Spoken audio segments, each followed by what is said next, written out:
Olá, tudo bem? Sejam todos muito bem-vindos ao podcast Jus Esperneante. Estamos aqui mais uma vez no estúdio Atibaia Jardim. Para você que não me conhece ainda, meu nome é Daniel Nunes, sou advogado civilista aqui na comarca de Atibaia. E hoje para a gravação de mais um episódio, né, doutor? Doutor Sidney da Silva, tudo bem, doutor? Tudo bem, doutor. Boa tarde, olá a todos vocês que estão nos assistindo aqui. Vamos iniciar mais uma gravação. Hoje nós vamos conversar com a advogada criminalista, doutora Luana Vilela, advogada que tem escritório com sede lá na capital paulista, em São Paulo. E hoje nós vamos falar de feminicídio. Ela tem um caso interessante, um caso que está nas mídias aí, que ela está cuidando, ela está como assistente de acusação. Doutora Luana, muito obrigado por aceitar o nosso convite, vir aqui bater um papo aqui no Jus Esperneante. Seja muito bem-vinda, doutora. Muito obrigada, boa tarde a todos. Um prazer estar aqui com vocês hoje, dividir esse assunto que está tão em alta, um assunto tão importante. Inclusive, esse caso é um dos casos que está em alta e é um assunto que vem muito assim, né? Agora, o nível da violência contra a mulher aumentou muito, drasticamente nos últimos meses. Todos os dias tem novos casos, né? Todos os dias. Incrível. Incrível. E casos, assim, desastrosos, nós podemos falar, né? Um grau de violência, assim, extremamente alto. Brutal, né? Sim. Brutal. Doutora, Triste. Então vamos lá. Eu gostaria de começar falando aqui, você está conduzindo o caso da manicure Giovana, certo? Certo, A Giovana é suspeita de ter sido vítima de um crime de feminicídio, tá? Isso. Você está atuando como assistente de acusação. Então, em primeiro lugar, qual que é o papel do assistente de acusação num caso como esse, num crime de feminicídio? Qual que é o seu amparo, o seu apoio, a sua técnica para com a família da vítima? Bom, vamos lá. Esse caso, que é o caso da Giovana, é um caso que está bem em alta, justamente pela complexidade deste caso. Estamos falando sobre um suposto caso de feminicídio. Por que suposto? Porque estamos aguardando laudo, perícia, tudo ser conclusivo para aí sim chegarmos e falar, se trata de um caso de feminicídio. Nesse caso, estamos como assistente de acusação, eu e a doutora Laís, minha sócia. É um caso que nós estamos dando total amparo para a família. Esse é o papel do assistente de acusação, amparar a família. Nesses casos, aliás, em todos os casos, nós temos a figura do Ministério Público, que está ali justamente para conduzir, para evitar que ocorra injustiças, na melhor das hipóteses, né? Nem sempre é assim. Mas no caso de feminicídio, nos casos de feminicídio, eles estão lá como a figura de simplesmente promover a justiça. E o assistente de acusação vem junto para amparar, para dar suporte à família, para não deixar tudo só na mão do Ministério Público, mas para apoiar, para ficar em cima, principalmente nessa hipótese não, nessa parte de delegacia que é onde tudo começa. Você faz um papel de intermediação, né? Exatamente. Porque a receptividade, infelizmente, é assim, mas a receptividade das autoridades para um advogado é diferente dos familiares, né? Até porque advogado é um intermediando o assunto. Se for familiar, uma hora vai o pai, outra hora vai o tio, outra hora vai a mãe, isso acaba atrapalhando até o trabalho da polícia, né? Até a complexidade do caso, por exemplo, é necessário alguns laudos, algumas coisas que nós, na figura de advogado, de assistente de acusação, podemos dar um amparo maior para a família, explicar no linguajar que a família entenda e executar ali toda essa função, conversar com o delegado, ter um amparo melhor, uma visão melhor sobre a dinâmica dos fatos. Tá. Assim, só para dar um panorama do caso da manicure Giovana, o que aconteceu no caso dela? Qual que foi o crime? Como que foi o cenário do crime? A Giovana, ela foi encontrada morta. E aí que é a questão. Se ela tirou a própria vida ou se alguém tirou a vida dela e deixou ela naquelas condições.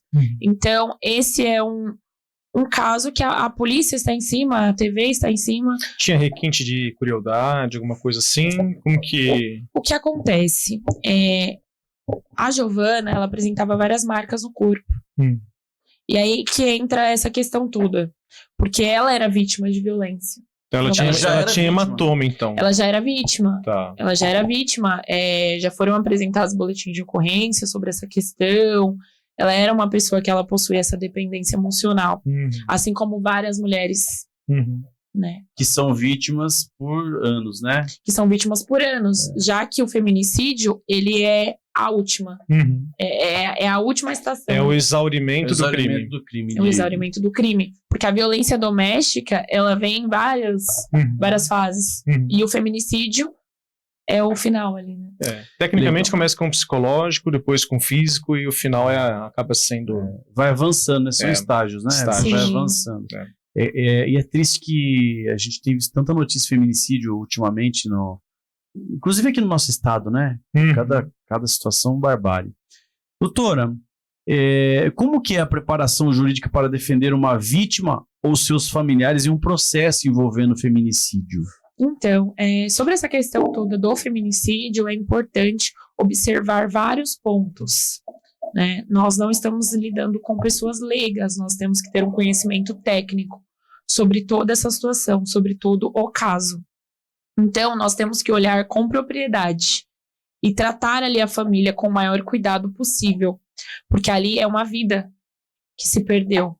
E muitas das vezes as mulheres em si são mães de família, então envolve criança, envolve outros fatores. Então tem que tomar muito cuidado com tudo que vai ser falado e tudo que vai ser colhido nessa fase, tanto de investigação, como posteriormente em fase de instrução, ali em audiências, tudo que vai ocorrer. Então tem que ter o cuidado com as perguntas que serão feitas, com tudo, cena do crime, tudo.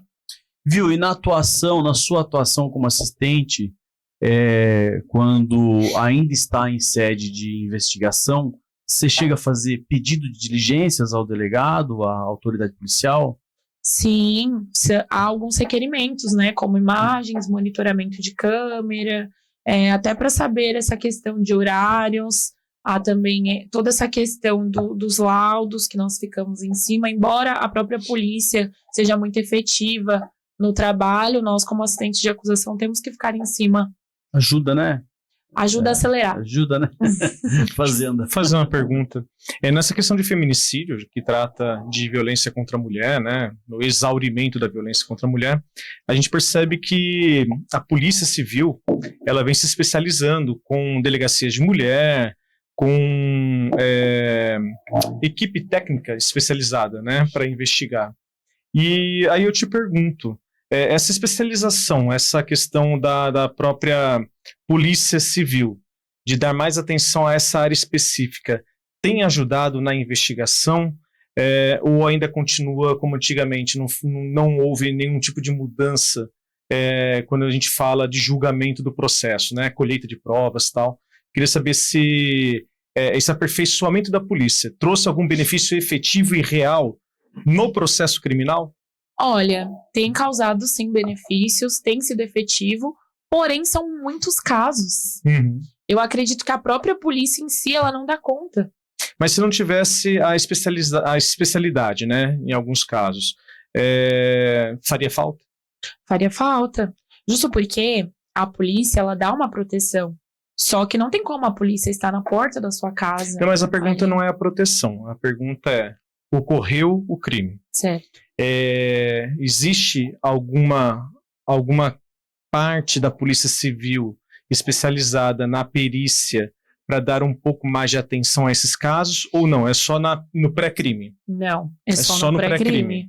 A partir do momento que ocorre o crime, é conduzido como se fosse como se qualquer fosse um outro. homicídio comum. Sim. Tá, então entendi. O que vai fazer a diferença na hora da dosagem da pena, né? Sim. Que o feminicídio ele tem uma grau. pena um pouco Mas mais elevada. A investigação não tem A investigação uma prioridade, é normal. vai tramitar Normal. Normal. O que diferencia, nesse caso, é antes de chegar nessa etapa aí do crime, sim. né? A tentativa aí de tem não... tem os núcleos de atendimento à mulher, Boa. delegacia Sim, a da proteção. mulher, existe um aplicativo que é uma criação recente, um aplicativo no estado de São Paulo, no qual a mulher ela clica e ela aciona a polícia, então tu sabe que aquela pessoa é uma vítima de crime de Uma violência. questão de acionamento silencioso, Silencioso, né? você clica, aciona o botão no celular. Até o gesto que a mulher faz quando Uhum. ela chega, ela pode pedir socorro. Sim, que ele... Isso, ela sei. pode pedir socorro. Então, são Eu abordagens, faço isso quando eu chego né? com a minha mulher nos lugares. E agora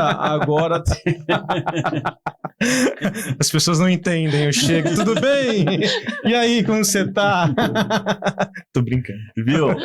E agora tem a questão da tornozeleira e a vítima acompanhar, né? Sim. O agressor, né? Põe a tornozeleira no agressor e a vítima tem acesso pelo aparelho dela. São mecanismos, né? Mas enfim, Às vezes resolve, às vezes eu não. vejo que triste.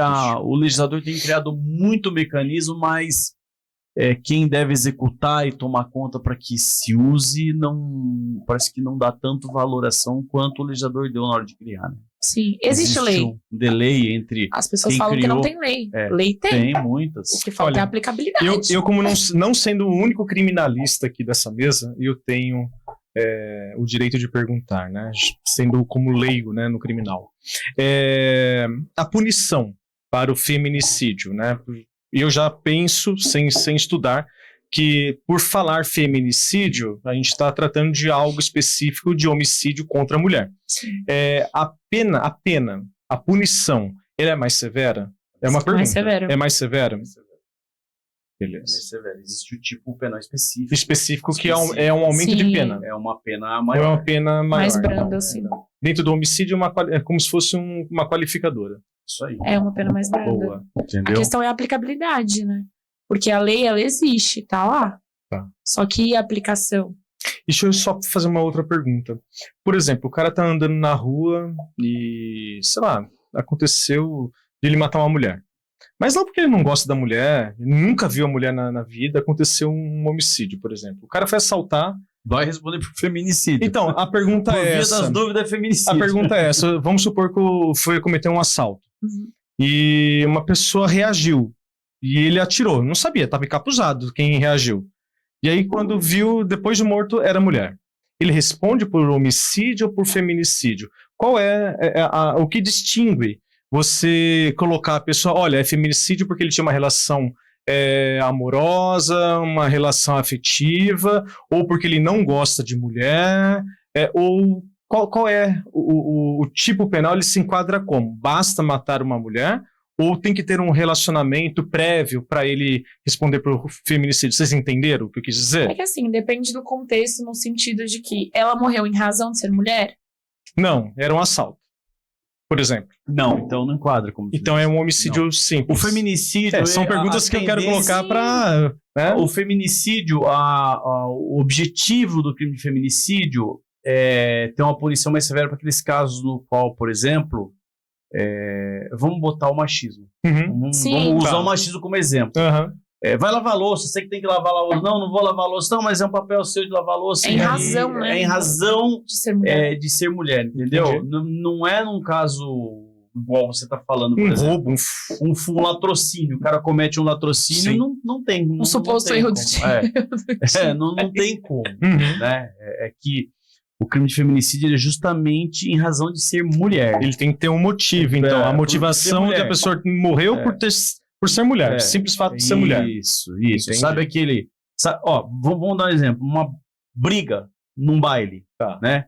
Palavra mais comum que uma pessoa xinga uma mulher. A sua vagabunda, Uhum. né? Cara, cala a boca. Você tem uma briga num baile, o cara cala a boca, profere Tá. esses tipo de ofensas voltado à mulher. mulher. Uhum. E posteriormente ele mata. Tá. Não precisa falar mais nada. Sim. Tá configurado o feminicídio. Eu pergunto assim porque assistente de acusação é uma coisa e você ser o defensor é outra. Sim, Como defensor de quem está sendo acusado não, por mas feminicídio, você vai tentar desqualificar. Fala, não, calma. exatamente. Mas nada a ver, né? Mas A pro questão da advogado, defesa, né? por exemplo, que vai defender o acusado, é O muito acusado. importante ele Pegar Tentar esses- desqualificar, né? Pra falar, olha, Exatamente. calma aí, Ele fala, não. Opa! ele não tem nada contra a mulher, Né? nunca violentou, a pessoa ele Entendeu? não conhecia, de É igual a repente. muitos casos, as pessoas falam que não conhecem. É. Atropelou, matou, não, eu não conhecia. Sendo que tinha um relacionamento. É isso aí, né? Pra fugir da responsabilidade. Mas é uma tese de defesa. Sim, com Né? certeza. Como advogados, a gente tem que saber dos dois lados. Sim. Muito legal. Boa. Doutora, quais os pontos processuais costumam ser mais sensíveis no feminicídio?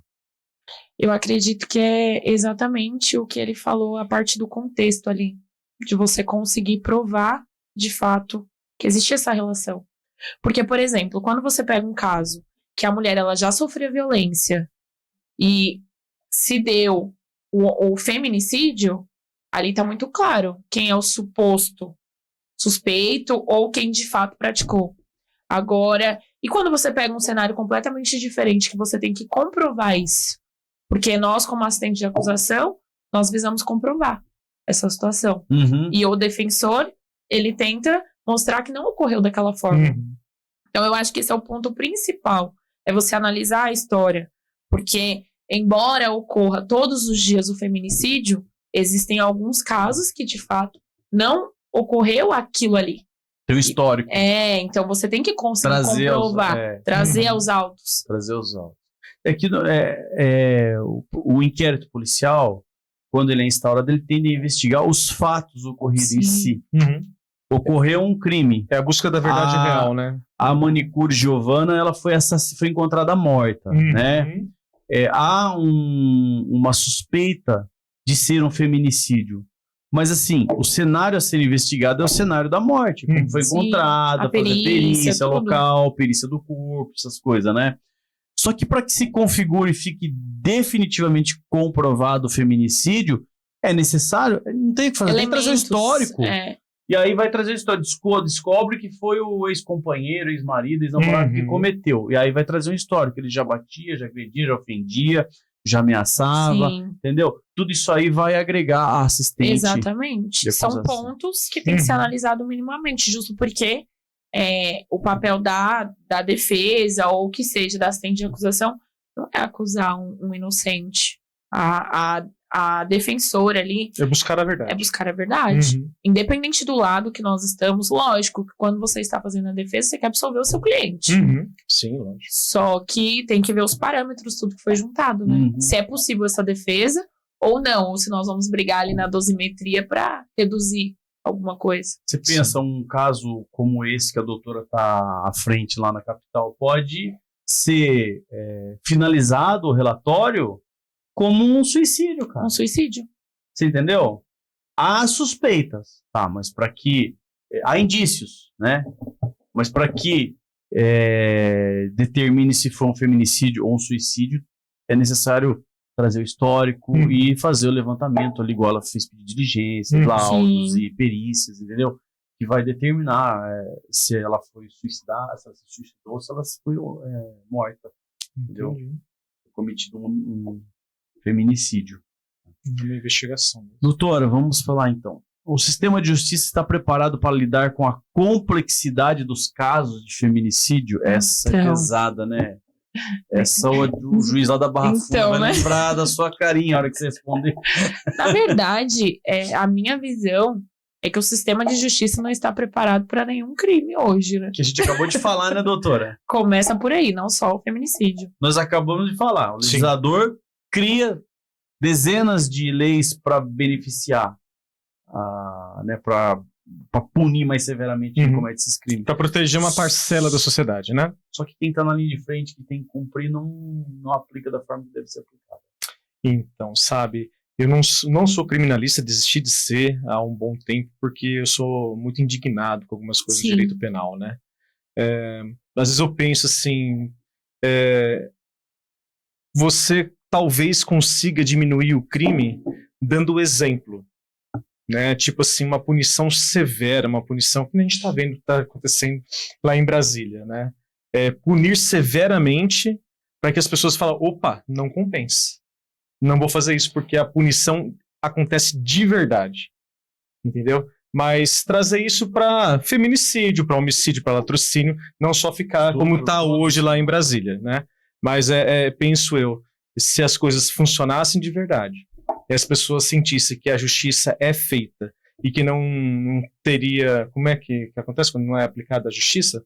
As pessoas pensam que Impunidade. a impunidade, a sensação de impunidade, que fazer o errado tá tudo bem e que não vai dar em nada. Essa sensação é ruim, deixa a sociedade muito insegura. Só que o problema é que hoje a aplicação. Existem muitos casos, muitos crimes que você vê que prende primeiro e depois pergunta. E talvez um caso de feminicídio, um caso de violência doméstica, não é dessa forma. Então, aí que pesa. Uma vida tem que valer mais do que Sim. qualquer outro crime que seja cometido. Por isso que na dúvida é melhor prender.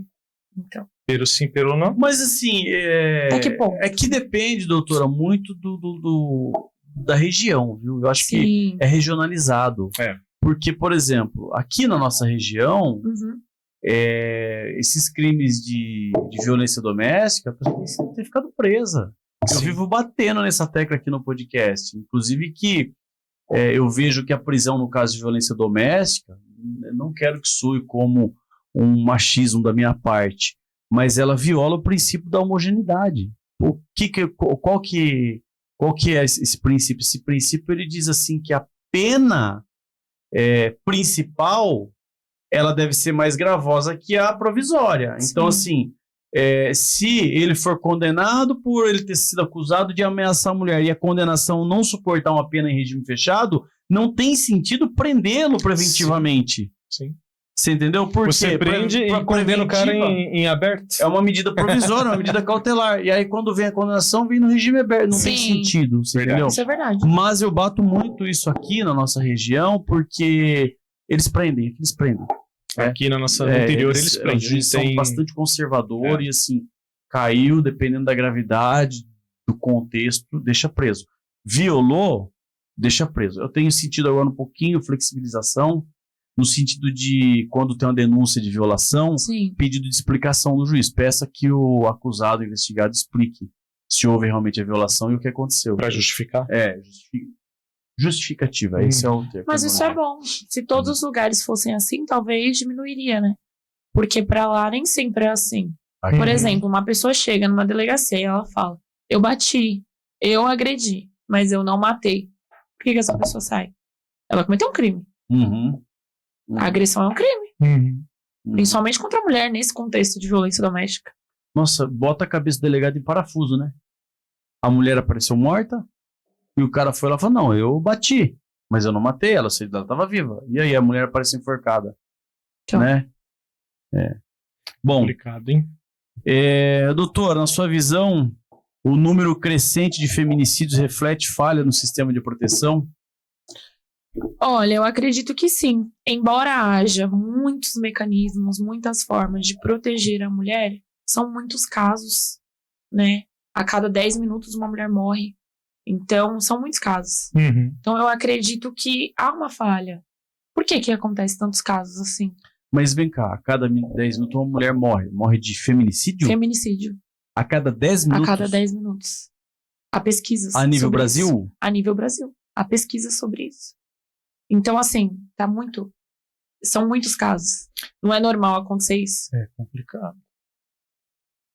Cada 10 você vai pegar no final do ano, né? Então, Da extinção. Da extinção da mulher. são muitos São casos. muitos casos. É exatamente. muitos casos. Nós podemos verdade. elencar agora os casos em alta. Um homem arremessa uma mulher pela janela.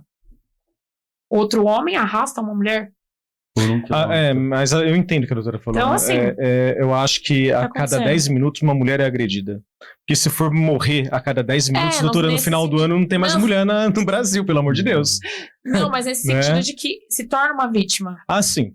Entendeu? Uma mulher agredida a cada 10 minutos. Uhum. Concordo. Agora, uma Que mulher se torna- morta a cada 10 que se minutos torna não tem uma população para isso. possível Mas, doutora, vamos lá.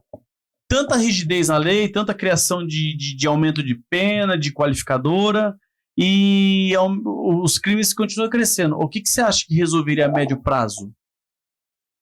Olha, eu acho que as mulheres que são vítimas de violência, elas deviam ter algum tipo de amparo melhor no sentido psicológico. Porque assim, a mulher, ela sofre agressões e ela acredita que aquilo ali vai parar. Então, teria que ter algum tipo de mecanismo socioeducativo para melhorar a vida dessa mulher e ajudar ela nesse sentido, até da dependência emocional, da dependência financeira. psicológico, no Isso. caso. Talvez se tivesse uma abertura maior desse acompanhamento psicológico, poderia evitar que ela se tornasse uma vítima. Para mulheres que têm condições financeiras, só psicológico. Mulheres que não têm condições financeiras, psicossocial. E aí seria porque muitas mulheres que são vítimas de violência, de feminicídio, ela se sujeitou a chegar ao ponto de ser morta por causa da dependência econômica do financeira, marido, né? Financeira. E aí o Estado, cadê o Estado? Se o Estado fizesse um papel diferenciado nesse sentido, talvez diminuiria essa quantidade. Né? É difícil, porque tem questão cultural, né? Sim. O Estado tinha que fazer um trabalho forte, sei lá, assim, de campanha, de orientação. Não só de lei. Assistencial, não só de lei. Porque a lei existe. Tem que ser, na minha opinião, né? Eu acho que é uma questão cultural, e quando a gente fala de questão cultural, a gente tem que começar com as crianças. Ensinar na escola, olha, você tem que respeitar, né? Tem que dar valor. A longo prazo. Tal. Então. A longo prazo. A longo prazo. Né? Porque mudança de cultura, mudanças de paradigmas, você não faz com uma propaganda na televisão e tá tudo resolvido. Não é assim. Plantar uma semente. Tem que ser com os jovens, né? A gente não tá falando de submissão, nem de um lado nem de outro. Sim. O homem não submisso à mulher, não mulher submissa ao homem. Igualdade, a gente não prega que homens e mulheres são iguais perante a lei? Sim. Não é que a gente prega que está na Constituição? O fato é, todos devem se respeitar e ensinar isso na escola, né? Aí eu acho que você começar a soltar essas sementinhas nas crianças e elas levarem isso como verdade, a longo tempo, eu acredito que melhore. Mude. Mas nós hoje, fazendo mais um adendo aqui à nossa conversa, nós estamos numa geração que cresceu jogando videogames com muita violência, entendeu? Com excesso de pornografia. Sim. Tá? Nós temos hoje uma geração que cresceu vendo mulheres apanhando em filmes pornográficos, sendo enforcadas, isso e aquilo, e para eles isso é normal. Entendeu? Isso tem que mudar. Né? Isso é normal. Então, o excesso a esse conteúdo adulto por crianças que não sabem o que é certo e o que é errado, né? Confunde muito a cabeça. Eu acho que deveria ter um pouco mais de cuidado com os jovens.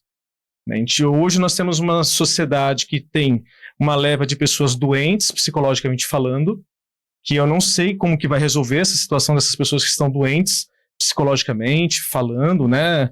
Psicanaliticamente falando, são pessoas doentes. Mas o fato é que se a gente for pensar para o futuro, a gente tem que cuidar dos pequenos. Há poucos dias, doutora, nós nós batemos um papo aqui com o doutor Augusto. Certo. Ele é um advogado criminalista, tribuno do júri, ele é lá da cidade ele é lá de Sergipe. Sergipe. Ele tem escritório aqui na capital paulista e em Pernambuco. E ele é formado em psicologia, especialista em behaviorismo. Nem sei falar o nome. Que estuda o comportamento humano. E assim, ele trouxe pra gente aqui uma informação sobre realmente esses crimes de feminicídio. E ele falou que o indivíduo que comete o crime de feminicídio, ele tem a mulher como se fosse uma propriedade dele, como se fosse uma parte do corpo dele. Então, quando aquela mulher ela começa a se relacionar no sentido de conversar, de ter amizade com o homem, para ele aquilo soa como uma ofensa. Ter algum comportamento que ele não... Exatamente, mexe com um sentimento que o cara não consegue ter o controle. Então, aflora a emoção, né? Aflora a emoção. Ele trouxe uma explicação da psicologia, mas ele é um advogado criminalista. E ele trouxe essa visão pra gente, explicou perfeitamente no podcast. Foi muito interessante. Pra quem não assistiu, assista. Eu acredito que isso também diz muito, né, sobre a pessoa, porque a pessoa ela dá sinais. Os relacionamentos, eles dão sinais de que tem alguma coisa ali. Uma mulher que ela sofre agressão todos os dias, quase todos os dias, que final vai ter um relacionamento desse? Qual a chance dela sair viva desse relacionamento? Pois é, mas aí olha só, se você for olhar para trás, olhar o histórico, quem da família apanhava? Para ela achar que isso é normal. Será que a mãe não foi vítima de agressão do pai também? Será que, né, a falta de informação dentro vamos falar assim, a normalização da violência dentro da família. Uhum. Achar que é normal, né? A normalização do que é errado. Se todo mundo faz, é normal. Não é. Né? Se todo mundo apanha, é normal. Não é. Esse é o Exatamente. X da questão. Ô, doutora, quais os tipos de violência que existe doméstica? Inclusive aquelas que não têm sinais, que não parecem ser violência. A minha mas é uma mulher violência. fala uma todo dia, que eu não dou meu cartão de crédito para ela gastar, e ela fala que isso é violência financeira. É violência financeira. Ela quer meu cartão. Violência Eu falei, não, meu psicológica. cartão não. Tem vários tipos de violência, né? Porque, assim, muitas pessoas acham que a agressão é só você bater. Mas tem uma agressão psicológica ali. Até que ponto a mulher ela vem sendo manipulada? Até chegar o momento de fato de uma agressão. Porque há relacionamentos que a mulher ela não apanha ali. Do fato da agressão física. Mas é agressão verbal. E toda aquela parte psicológica que o homem consegue mexer com a mente da mulher no relacionamento. Tudo isso afeta, né? E aí vai desconstruindo aquela mulher. Afeta a autoestima, vai afetando uma série de coisas, onde ela acha que ela necessita daquele homem. Então, são vários tipos de violência que ocorre. Até, de fato, ocorrer uma violência física ou, de fato, um feminicídio. Então, tem todo um contexto aí. A gente pode falar assim, então, olha, eu como civil, né, eu gosto de qualificar civilista. Lá vem eu, civilista. Eu como civilista, eu gosto de qualificar. Vamos resolver, vocês bagunçam o direito e eu venho para consertar o direito, como um bom civilista. Vamos pensar assim, dentro das agressões psicológicas, existem várias violências psicológicas. Existem várias violências físicas. Sim. Vamos falar de psicológica. Aí não é essa que você já falou que você não dá o cartão de crédito para sua mulher? Na financeira. Você comete a violência econômica contra ela? Tem. Eu acredito que dentro da psicológica, que é a pior, né, antes do físico, porque tem pessoas doentes ao ponto de não se achar merecedora da própria vida. Sim. Tem homens que falam para mulheres que, olha, você está viva porque você está comigo. Você só merece estar onde você está porque você está comigo. No dia que você sair de perto de mim, você não consegue se sustentar. Sim. Você não consegue se virar. É eu que pago a tua conta de água, luz. É eu que escolho a roupa que você vai vestir. Você anda no meu carro. Você mora na minha casa. Esse tipo de violência, você tira toda a personalidade da mulher. Sim. Ser humano, ele é um ser de corpo, alma e espírito.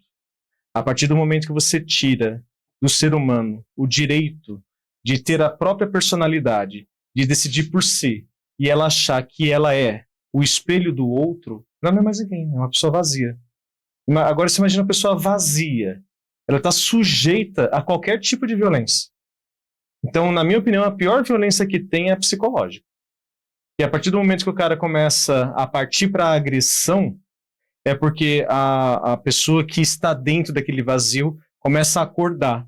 Calma aí, opa, você está falando que eu sou isso, assado, mas eu não sou. Aí o cara fala, não, eu vou te colocar no teu lugar. Aí o cara começa na violência física. Como se esgotasse penso os eu. meios. Se a gente pudesse elencar, então, as violências, seriam a psicológica, eu acho que a financeira, para começar, patrimonial, a física, e aí, por último... Emocional está dentro do psicológico. Tá dentro do psicológico. A dependência psicológica, a dependência de tudo. Às vezes acontece penso que... Eu já fiz aula de psicanálise, né? Eu ia ser psicanalista. Então, aí eu percebo que algumas mulheres não tiveram bons pais. Sim, a ausência paterna. Sabe a ausência paterna? Não teve um pai presente. Então, as mulheres procuram homens para serem seus pais, os parceiros, para ter mais que uma figura de parceiro, de marido, e sim ser seus pais. Isso é comprovado mesmo. E aí, a partir do momento que aquela figura masculina dentro da casa começa a bater nela, ela percebe ou ela pensa que é o pai dela batendo nela, tá corrigindo. Tudo bem, eu tenho ele. Tá tudo bem. Ele tá cuidando de mim. Se meu pai faria o mesmo. Entendeu? doutora. É triste isso, mas é isso. 2 perguntas. Vou começar pela primeira, que a segunda é consequência. 2 Certo. abordagens, na verdade. Uhum. Como trabalhar para que o relato da vítima não seja descredibilizado no processo? Essa é a primeira. Boa, essa é legal. Essa é bem importante, doutor. Justo porque quando a mulher ela se torna a vítima de feminicídio, já teve aquele histórico de que talvez os vizinhos chamaram a polícia, familiares chamaram a polícia. Então, às vezes, ela já tentou pedir socorro, não conseguiu, chegou no feminicídio. Ou, muitas das vezes, ela sequer pediu esse socorro, mas as pessoas tentaram pedir esse socorro por ela. Então, a própria polícia, em alguns casos ali, já tem aquela imagem de tipo, pô, tá aqui de novo. Já veio uma vez, aí perdoou o cara. É de novo, tá aqui. Então, é difícil, é um pouco complexo, principalmente para a defesa ali, que está atuando junto ao lado dela para proteger ela, quando não chega a ser uma vítima de feminicídio, mas é uma vítima de violência doméstica. Uhum. Porque a mulher, ela principalmente, ela tem que se impor. Uhum. Para nós, como defesa, como os advogados ali, fazer a proteção dela. Doutora, agora vem a segunda. Vamos imaginar um cenário de feminicídio tentado. Certo. Como que o assistente de acusação faz para evitar a revitimização da vítima? Então, é aquilo. Na defesa, tem que ser abordado muitos elementos que ajudem a proteger ali a imagem da defesa. Por quê? Da defesa não, da vítima. Porque que seja no júri mesmo. O advogado do réu, ele quer totalmente descredibilizar a imagem da vítima, como se ela tivesse provocado de alguma forma. E aí a importância da assistente de acusação vir batendo nos pontos. Principalmente, agrediu. Tentou matar. Nós queremos que seja feita a justiça. E nós não estamos aqui para julgar se ela estava errada ou não. Nós estamos aqui para provar que aconteceu e que ele tem que ser punido pelo que aconteceu, independente das circunstâncias. Porque falar, nossa, a mulher ela tá errada. A força de uma mulher e de um homem. Tentou ceifar a vida dela. Não conseguiu por circunstâncias alheias. Não porque ele não quis. Então, ele tem que ser punido de acordo com aquilo que ele fez. Uhum. Né? Então, é muito importante a assistente de acusação estar ali figurando. Tudo bem, já foi falado, o Ministério Público ele vem para tentar proteger a mulher. Só que é muito importante para a família constituir assistentes de acusação, justamente para bater e tentar resguardar melhor ainda, de uma forma melhor, essa imagem da mulher. É um plus, né? É um plus. É importante isso, muito importante. Doutora, e é muito comum as famílias contratarem o assistente de acusação nos crimes de feminicídio? Atualmente, sim. Porque é mais uma forma de pedir socorro, né? Porque a família, ela vai até a delegacia, é feita toda a investigação, mas a família, ela não tem as informações. E a família que é mais simples, família que tem condições financeiras um pouco mais restrita, não tem condição de pagar um assistente de acusação, ela tem algum subterfúgio estatal? Hoje, ou é somente o Ministério mesmo? Existe aquela questão da Defensoria Pública, que eu não consigo nem te falar se ela realmente acolhe essa parte de assistente de acusação, que creio que não. Só em casos que já estão, né, um pouquinho mais para frente, por exemplo, ali na questão do júri, há muitos profissionais que acabam procurando, não, vamos fazer a defesa de uma forma pro bono. Mas ali naquela parte ali de delegacia, dificilmente acham alguém que o próprio Estado fornece para te ajudar. Não tem, né? Não tem. A Defensoria Pública não, Ou seja, só faz defesa, não faz assistente de acusação. Família da vítima de feminicídio, se ela quiser ter um subsídio técnico, ela tem que pagar para um advogado particular fazer. E vou dizer mais, viu? A defesa, aliás, o assistente de acusação, os valores, vamos falar em valores mínimos, ele é o mesmo valor do advogado que vai defender. Nós temos a tabela, né? Você olha a tabela lá, quando você olha a assistente de acusação, o mesmo valor da defesa para o crime imputado ao acusado. E justo porque é mais difícil ali naquela situação, né? Porque pensa, a assistente de acusação, ela vem para acusar. Então, o assistente de acusação também está sofrendo um risco. Né? Porque se trata de uma pessoa perigosa. Ô, doutora, o que ainda impede que as mulheres denunciem seus agressores a tempo de não serem vítimas de feminicídio? Eu acredito que justamente o que foi falado, da dependência emocional, financeira, e até aquela busca de ter uma família. Porque tem mulheres que acreditam, eu tenho um filho com ele, eu tenho que ficar com ele. Ou eu vou mudar ele. Eu vou mudar ele, é clássico isso. Eu vou mudar pior, ele. né? Eu vou mudar ele. É o pior. Não, quando a gente casar, tiver um filho, ele muda. Ele muda. Muda pra Só pior. se mudar de casa. Né? Muda de casa, muda de apartamento, mas mudar. Ô, doutora, dentro desse tema feminicídio que a gente tem mais algo que você queira destacar que a gente não falou? Assim, o que eu sempre destaco em todas as oportunidades é o pedido de socorro da mulher, né? Pra mulher, ela se atentar aos sinais. Uhum. Porque não só a mulher, como o homem também, quando ele entra num relacionamento, lá a intuição dele, lá no fundo, ele percebe que tem alguma coisa errada. Uhum. Então, a mulher, ela tem que estar em tudo, na verdade. A mulher, ela tem que estar com aquele sinal de alerta ligado. Sim. Em tudo. Principalmente num relacionamento, porque é a pessoa que você vai compartilhar a vida. Sim. E a mulher, ela vê muito o homem como uma imagem que vai te proteger. Então, principalmente nisso, será que realmente essa pessoa ela vai conseguir me proteger? Ou ela que vai me destruir? Uhum. Então, a mulher, ela tem que estar muito alerta nisso. As pessoas dão sinais, o comportamento, aquele controle. Ah, você tem um namorado que tá o tempo todo te controlando. Ah, onde você tá? No início é bem bonitinho, mas e depois? Enche o saco. Então, até que ponto, né? Exato. Enquanto só enche o saco, tá bom. E quando ele tenta te matar. Eu gosto muito do conselho que eu já escutei em outros podcasts aqui, que mulheres que vão procurar novos parceiros para casar, prestem atenção como ele trata a mãe e a irmã. Sim. É a referência. Se ele trata mal a mãe e a irmã, ele não vai tratar bem você. Fica como referência. Não é uma regra. Sim. Não é uma regra.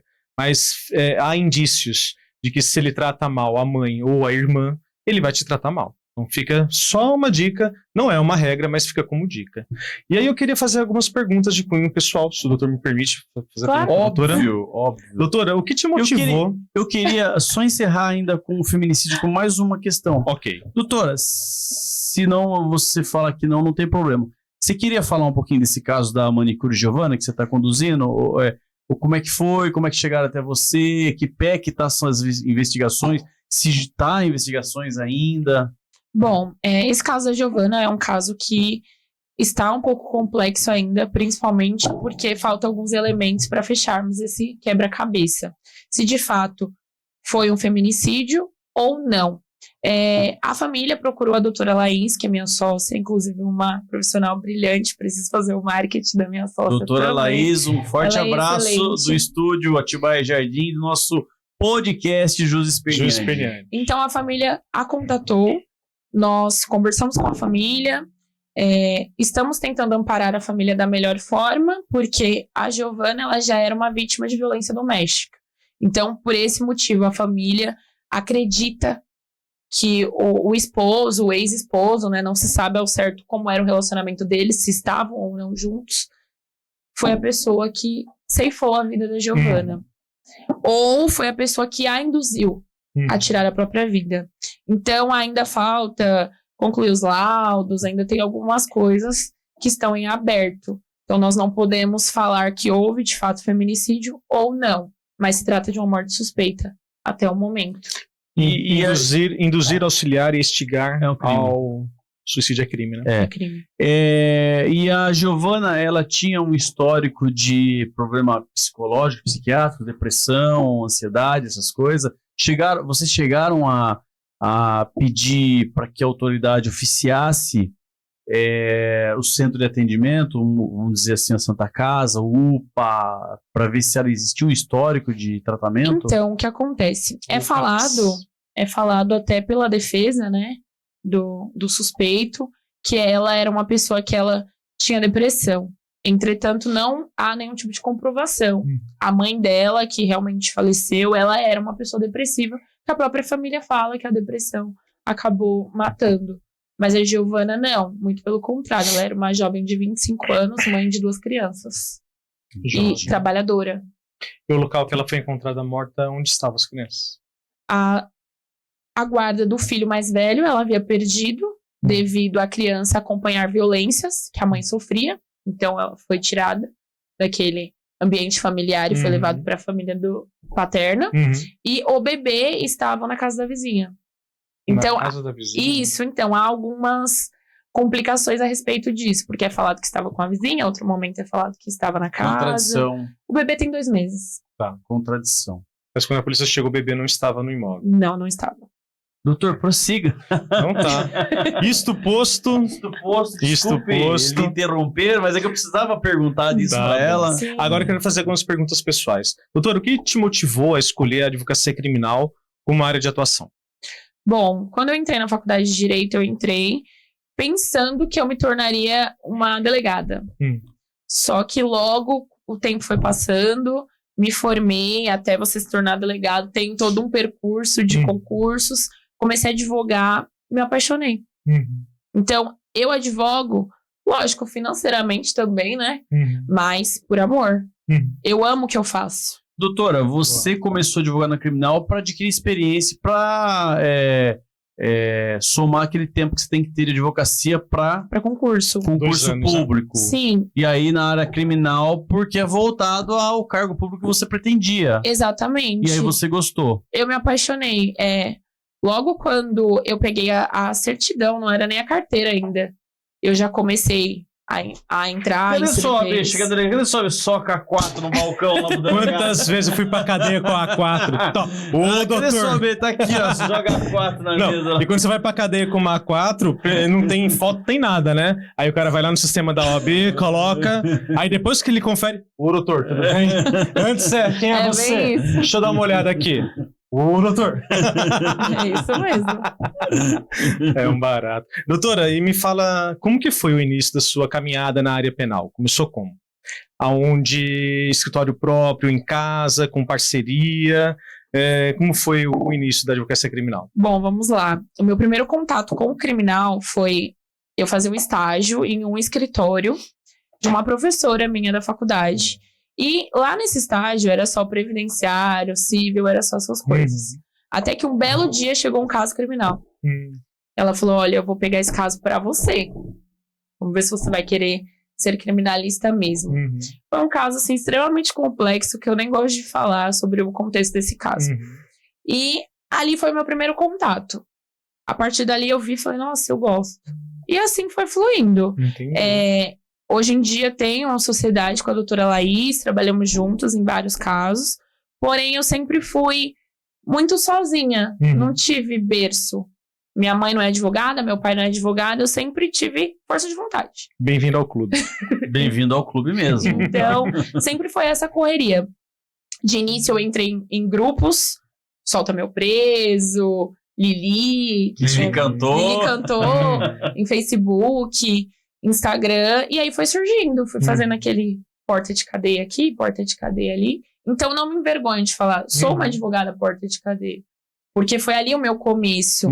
E eu estou ali para defender aqueles que não têm voz. Esse é o meu trabalho. E, aliás, eu quero só complementar o que a doutora falou. Porta de cadeia, porta de fórum, porta de delegacia. Do boteco, tá aqui meu cartãozinho. Seja lá qual porta for, onde tiver um horário, nós estamos à porta. Você tá na fila do mercado, tá escutando.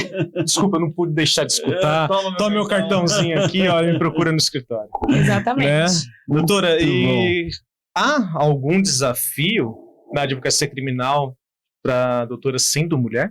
Houve algum desafio por ser mulher? Sim. Na verdade, o desafio em ser mulher a mulher, quando ela acorda, ela já é desafiada. Começa por aí. Sendo advogada. No secador, na maquiagem. Tem toda uma produção. Sendo advogada, então, é mais complicado ainda, porque a mulher, ela vai numa delegacia que seja, ali pode ocorrer um assédio, muitas das vezes é o que acontece. Mas ou não às tem vezes mais funcionárias mulheres hoje em dia? Então, nem sempre. Pelo menos na região da capital é homem. A maioria é homem. É um ambiente totalmente masculino. A gente tá num lugar muito bom, né, doutor? Porque no interior... No interior Então, tem muito ocorre escrivã, muito no isso. interior a gente tá muito tranquilo. Lá é muito homem, Pensou então um cara detido lá atrás da grade, com a mão na grade, conversando com o nossa, isso é bonito. eu já ouvi isso. O cara esquece até que tá preso. Então, Mas eu vou tentar te soltar amanhã. então tem essa questão do assédio, tem essa questão da credibilidade, Uhum. que infelizmente ainda tem homens que acham, não, a mulher, então não sabe. Cadê o advogado Que é o homem? machismo, né? Vamos falar sério. É. Cadê o advogado Machismo, homem que vai né? chegar? Ignorância. Então, hoje, se vocês pararem para analisar, eu até conversei isso com o doutor esses dias, Uhum. o doutor Marcelo. Você entra numa sala de curso, a maioria que tem ali é mulher. Uhum. Por que será que as mulheres estão fazendo tantos cursos? Será que é para mostrar que elas realmente dominam o assunto? Porque a mulher, ela tem mais tempo que o homem Eu para acho estudar, que é pra estar aperfeiçoada mais do que o homem, talvez. mais preparada. A mulher é mais É. dedicada, doutora, Sim, sabe? eu também Eu concordo. sempre brinco, mas o meu escritório, ele só tem mulher trabalhando lá. E é proposital, não é ocasional. É porque a mulher é mais dedicada. Uhum. Você fala de uma tese para a mulher e fala, esse caso aqui, nós vamos trabalhar com essa tese. A dedicação e estudo nesse trabalho da mulher é diferente da dedicação do homem. Ela busca se preparar mais. E não é porque ela tem mais tempo. É meritocracia, eu acho que é questão de mérito. Não é porque A ela tem mulher mais tempo. busca e acho que tem mais afinco em tudo que faz. Tudo. Faz Sim. muito bem. Faz com Entendeu? amor. A gente que é homem, É a mais- gente faz o que tem que fazer, tem que ser feito. Mas eu percebo que a mulher tem um pouco mais de vontade. Né? E a mulher, ela busca mostrar isso. Sim. Pra ela ter um posicionamento melhor. É. Porque a mulher, ela já é desafiada todos os dias. Então, ela busca mais conhecimento pra ela ter essa postura, ter esse posicionamento melhor. Sim. Com certeza. Pessoal, eu quero agradecer aqui o pessoal que está online no TikTok. Tem algumas pessoas conhecidas, a Alessa aqui, deu várias curtidas. Obrigado, viu, Alessa? Tá assistindo o Alguém tem alguma pergunta? nosso podcast. Então, eu tô voltando aqui para ver se passou alguma pergunta batida. Se alguém tiver alguma pergunta, nosso tema hoje ele é o feminicídio. Pode ficar à vontade, envia pergunta aí. A doutora Luana está aqui para responder. Tá? Se tiver alguma coisa muito prolongada para responder, ela depois manda uma resposta por e-mail, por WhatsApp. Falando nisso, para a gente complementar, o nosso podcast está sendo gravado aqui. Doutora Luana, qual que são as suas redes sociais, ou qual a rede social que você usa? Eu utilizo o Instagram, o TikTok, É o @DRA Luana Vilela. Eu tenho também um Instagram sobre clínica odontológica, porque eu também sou dentista. Legal, Sou dentista. cirurgião dentista, né? Estou abrindo algumas clínicas agora sobre essa parte. Uhum. Então, o meu perfil mesmo que eu utilizo para trabalho é esse Instagram. E no Instagram consta o meu número lá na bio para chamarem para possíveis trabalhos ou dúvidas. Uhum. Legal, muito bom. Doutora, tem um comentário aqui.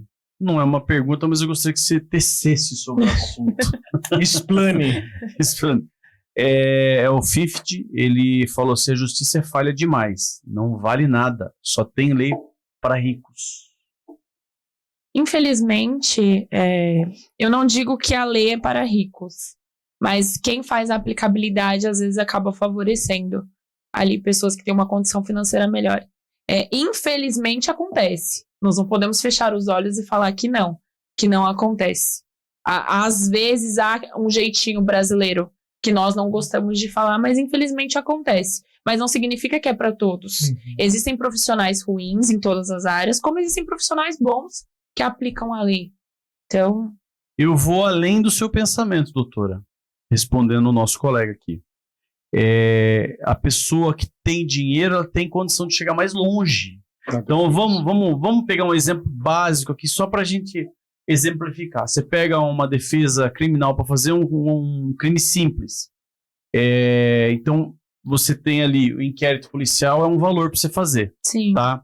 Se você precisar pagar uma perícia, qualquer perícia básica é 30, 40 mil. Sim. Qualquer perícia, dentro da investigação.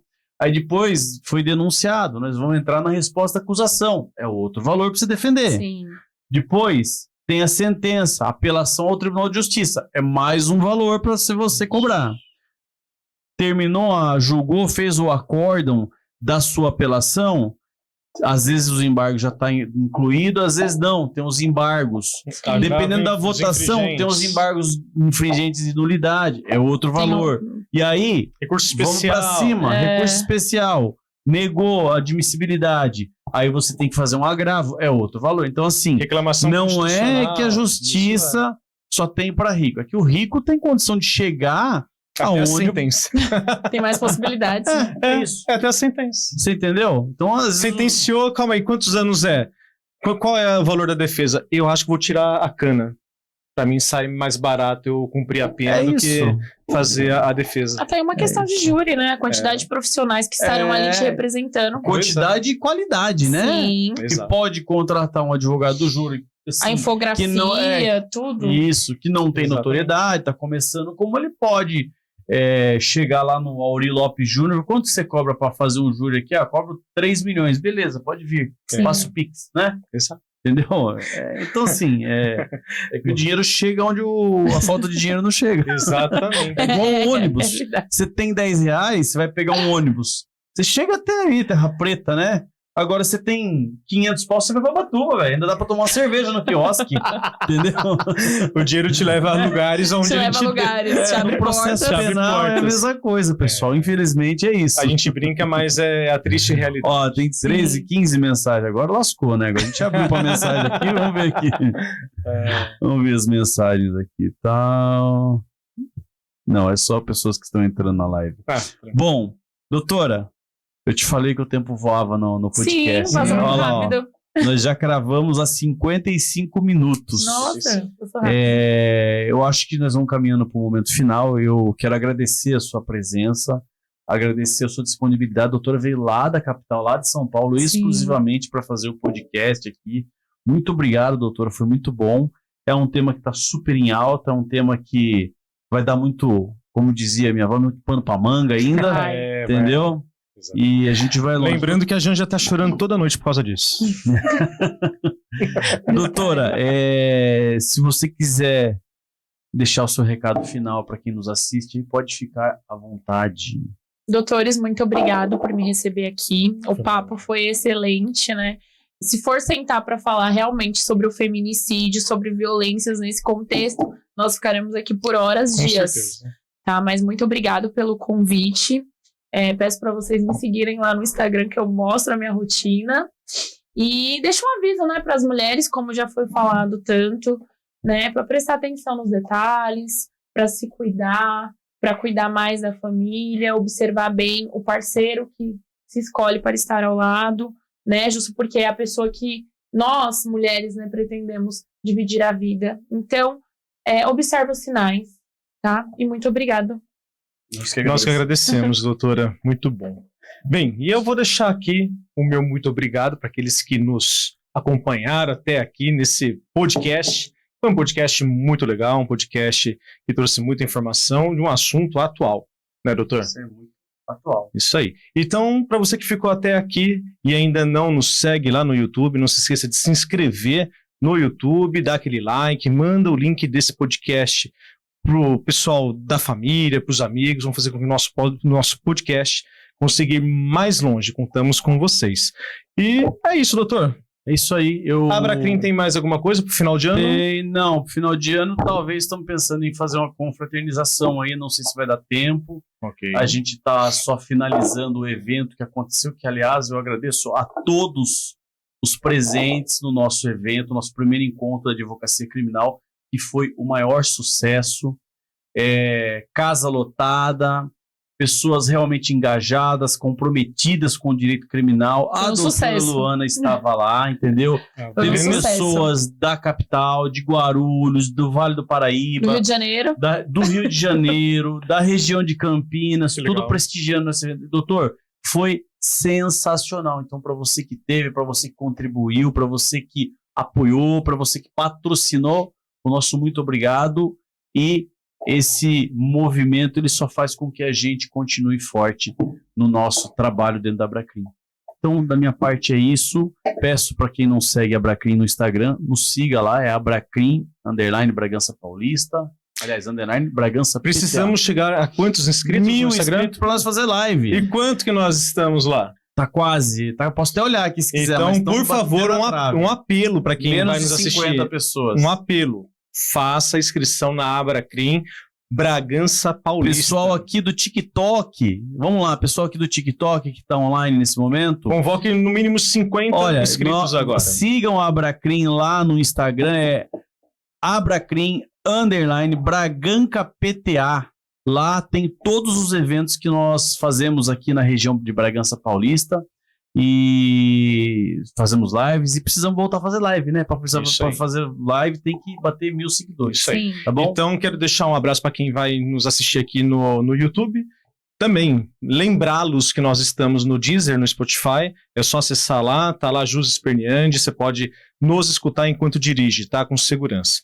Um grande abraço. Até a próxima. Até a próxima. Valeu.